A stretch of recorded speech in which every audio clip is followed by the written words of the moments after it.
11. The Miracle. Charlie entered the shop and laid the damp 50p on the counter. "One Wonka's Whipple Scrumptious Fuzzy Mellow Delight," he said, remembering how much he had loved the one he had on his birthday. The man behind the counter looked fat and well-fed. He had big lips and fat cheeks and a very fat neck. The fat around his neck bulged out all around the top of his collar like a rubber ring. He turned and reached behind him for the chocolate bar, then he turned back again and handed it to Charlie. Charlie grabbed it and quickly tore off the wrapper and took an enormous bite. Then he took another and another, and oh, the joy of being able to cram large pieces of something sweet and solid into one's mouth. The sheer blissful joy of being able to fill one's mouth with rich, solid food. "You look like you wanted that one, Sonny," the shopper said pleasantly. Charlie nodded, his mouth buzzing with chocolate.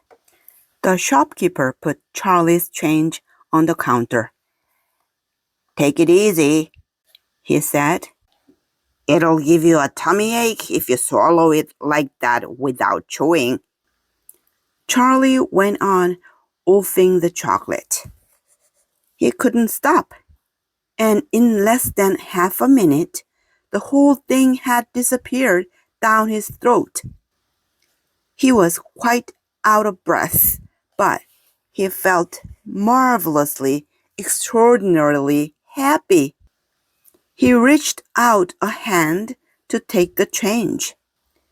Then he paused. His eyes were just above the level of the counter. They were staring at the silver coins lying there. The coins were all 5-penny pieces. There were 9 of them altogether. Surely, it wouldn't matter if he spent just one more. "I think," he said quietly, "I think I'll have just one more of those chocolate bars. The same kind as before, please." "Why not?" the fat shopkeeper said, reaching behind him again and taking another Whipple Scrumptious Fudgy Mellow Delight from the shelf. He laid it on the counter. Charlie picked it up and tore off the wrapper, and suddenly, from underneath the wrapper, there came a brilliant flash of gold. Charlie's heart stood still. "It's a golden ticket!" screamed the shopkeeper, leaping about a foot in the air. "You've got a golden ticket! You've found the last golden ticket! Hey, would you believe it? Come and look at this, everybody! The kids found Wonka's last golden ticket. There it is! It's right here in his hands." It seemed as though the shopkeeper might be going to have a fit. "In my shop, too!" he yelled. "He found it right here in my own little shop. Somebody call the newspapers, quick, and let them know. Watch out now, Sonny. Don't tear it as you unwrap it. That thing's precious." In a few seconds, there was a crowd of about 20 people clustering around Charlie, and many more were pushing their way in from the street. Everybody wanted to get a look at the golden ticket and at the lucky finder. "Where is it?" somebody shouted. "Hold it up so all of us can see it." "There it is! There!" someone else shouted. "He's holding it in his hands. See the gold shining." "How did he manage to find it? I'd like to know," a large boy shouted angrily. 20 bars a day I've been buying for weeks and weeks. Think of all the free stuff he'll be getting too, another boy said enviously. A lifetime supply. He'll need it, the skinny little shrimp, a girl said, laughing. Charlie hadn't moved. He hadn't even unwrapped the golden ticket from around the chocolate. He was standing very still, holding it tightly with both hands while the crowd pushed and shouted all around him. He felt quite dizzy. There was a peculiar floating sensation coming over him, as though he were floating up in the air like a balloon. His feet didn't seem to be touching the ground at all.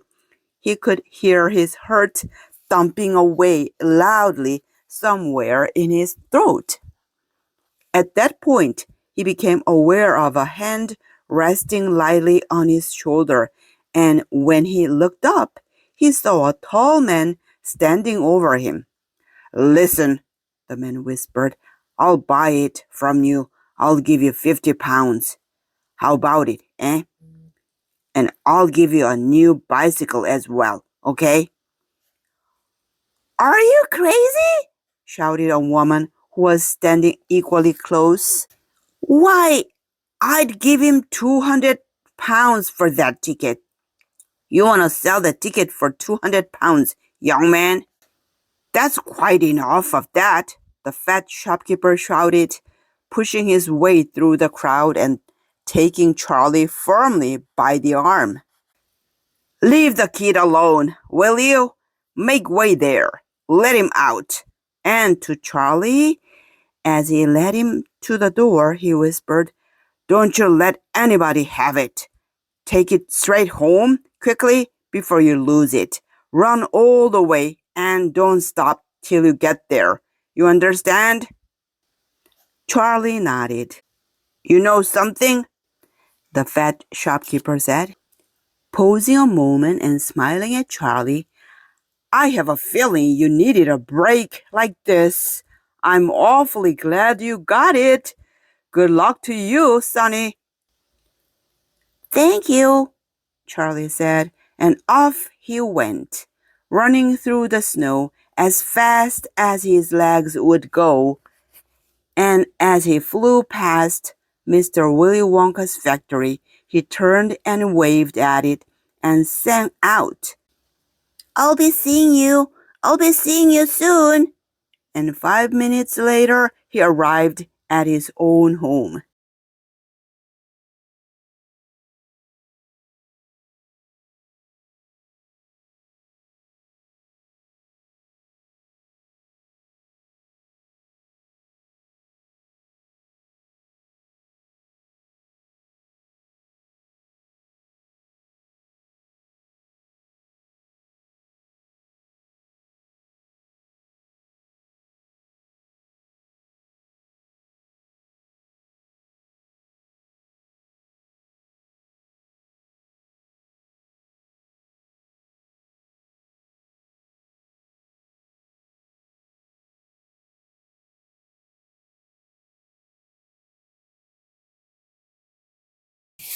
Great job, everyone!